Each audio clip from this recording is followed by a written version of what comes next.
Ernest Schwiebert was a renowned fly fishing authority, an influential writer, and one of the sport's finest spokesmen. Born in Chicago, Ernie was 5 years old when he caught his first brook trout. A year later, he saw a fly fisherman wading a stream, sweeping line in graceful loops over the water, and that was the beginning of his trout fixation. By the age of 10, he was tying his own flies, and by 16 had begun collecting and cataloging stream insects. When his father was assigned a post in Germany following World War II, Ernie spent 2 years overseas, fishing the legendary streams of Bavaria and Austria. Upon his return to the U.S., he enrolled in Ohio State University, where he earned a B.A. in architecture.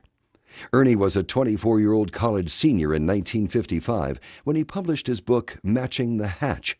It was the first angler's guide to both eastern and western mayflies, and in it he advised making artificial flies in imitation of just-hatched insect nymphs that swim at the water's surface. The book became a classic, and the phrase "match the hatch" became an integral part of the sport.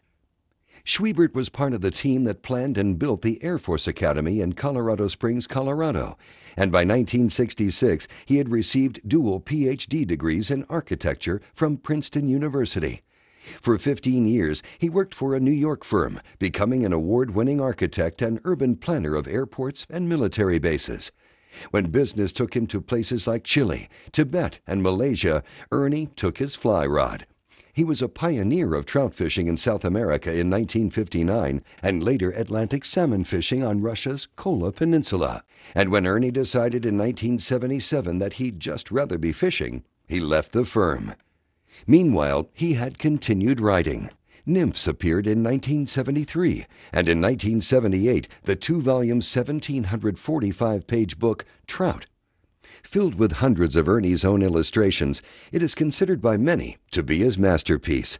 He produced more than a dozen books about fly fishing and architecture in his lifetime, and his articles appeared in leading magazines and newspapers. A pioneer in the fishery conservation movement, Schwiebert was a founder of the Theodore Gordon Fly Fishers and the Federation of Fly Fishers. He championed the release of fish, saying trout were gentlemen, and the angler does not need a dead trout in his basket to feel satisfaction. Ernie remained a student of the art and science of fly fishing his entire life.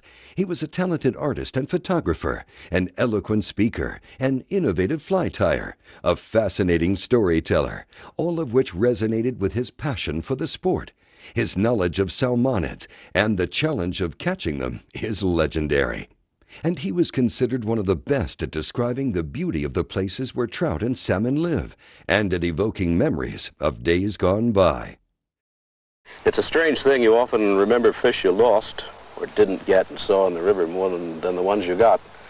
I think it's probably also true that fishing's the least important thing about fishing. Ernie Schwiebert single-handedly changed the way fly fishermen think, and the IGFA Fishing Hall of Fame honors him.